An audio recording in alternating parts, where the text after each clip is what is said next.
Ketemu lagi dengan saya.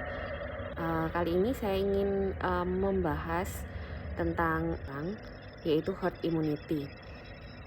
Mungkin juga kita bisa melihat kenapa kok akhir-akhir ini kok tiba-tiba ada wacana untuk relaksasi PSBB, ada wacana bahkan sudah dilakukan pelonggaran transportasi, padahal kondisi negara kita ini grafik pandeminya belum menurun, bahkan puncaknya saja belum kelihatan.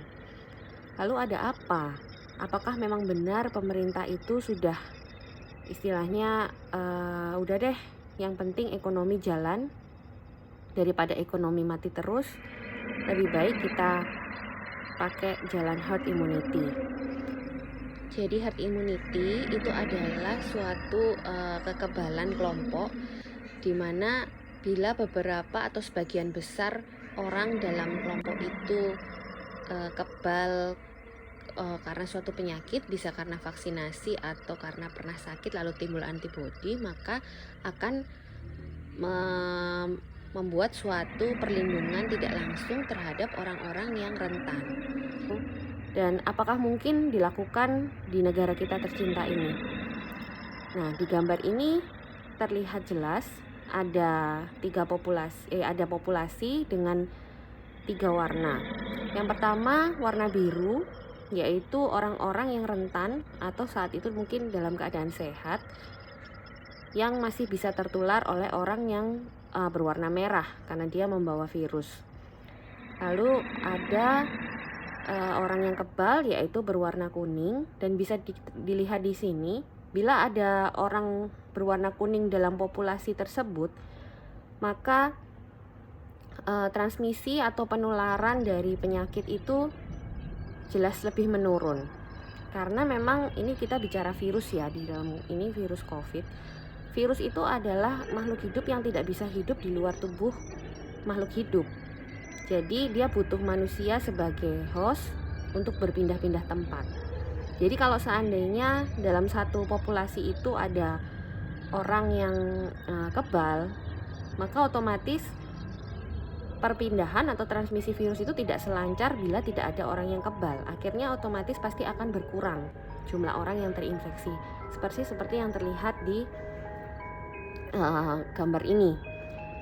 Nah, sebelum itu kita harus tahu dulu. Jadi sebenarnya virus itu memiliki basic reproductive number.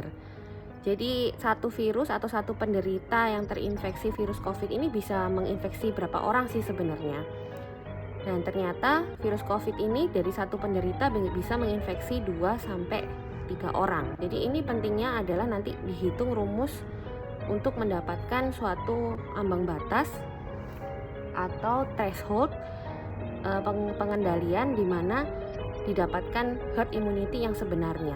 Jadi sebenarnya teori herd immunity ini dipakai untuk vaksin. Jadi sebelum kita melakukan vaksin, kita harus tahu berapa persen populasi yang harus kita imunisasi supaya terbentuk kekebalan kelompok. Karena kalau tidak mencapai threshold itu percuma. Jadi dengan pencapaian threshold yang sudah ditentukan dengan rumus itu tadi, itu nantinya transmisi virus itu akan sangat-sangat minimal. Jadi nantinya akan tercapai suatu yang namanya eradikasi, seperti penyakit cacar. Itu sudah tereradikasi karena vaksin. Jadi sebenarnya teori herd immunity ini adalah teori vaksin.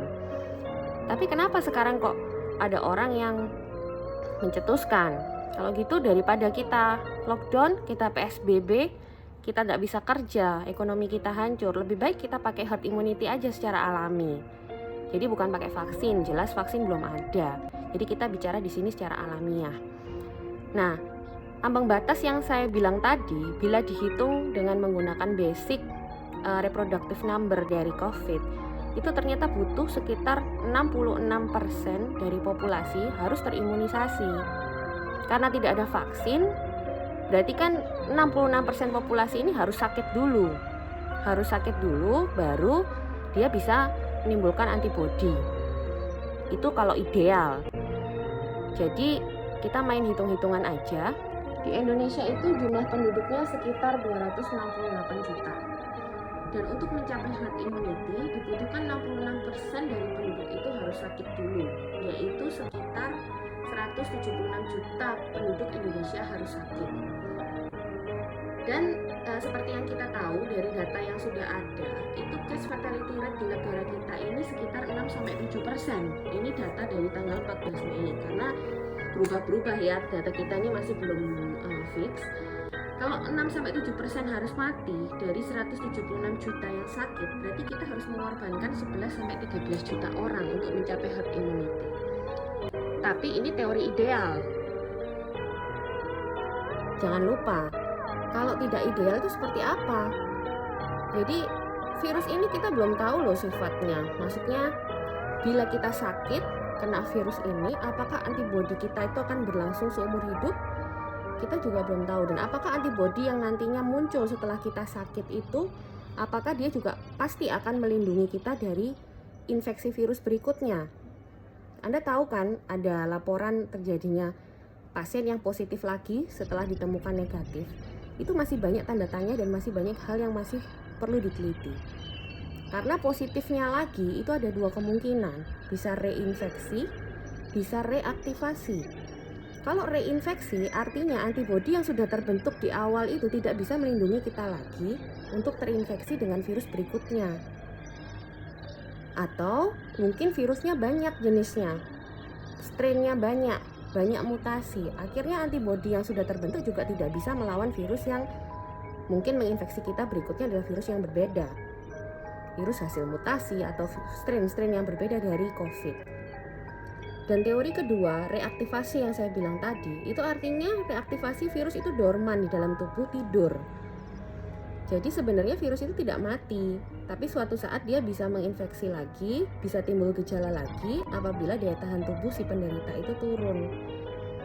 Jadi nggak masuk akal kalau dalam kondisi sekarang kita belum jelas mengenal pasti bagaimana antibodi yang bakal terbentuk, lalu kondisi kita yang masih di puncak-puncaknya seperti ini, terus kita menerapkan suatu herd immunity.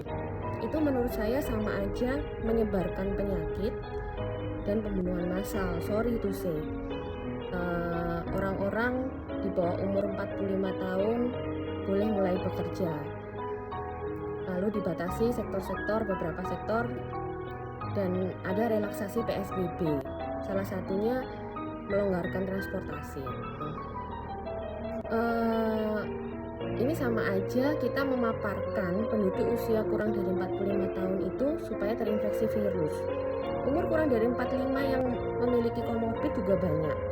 Umur kurang dari 45, tapi kalau dia terpapar terus-menerus dengan virus yang jumlahnya banyak, dia juga bisa sakit.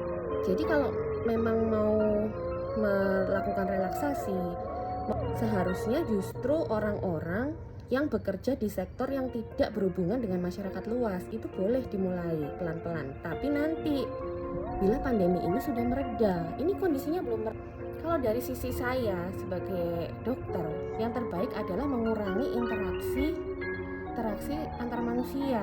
PSBB itu sudah merupakan keputusan yang tepat menurut saya, tapi seyogyanya disertai aturan-aturan yang tegas. Jadi jangan sampai peraturan itu membingungkan sehingga akhirnya malah memberi celah kepada orang-orang ini untuk melanggar. Jadi sebenarnya PSBB itu untuk membatasi interaksi antar orang sudah cukup bagus. Kalau ini mau direlaksasi, itu yang saya kurang setuju. Ya, semoga ini hanya ketakutan saya. Apakah benar Indonesia ini mau menempuh jalur herd immunity? Tapi semoga tidak. Dan kalau memang iya, untuk orang-orang yang masih sepaham sama saya, pesan saya cuma satu: jagalah dirimu dan keluargamu.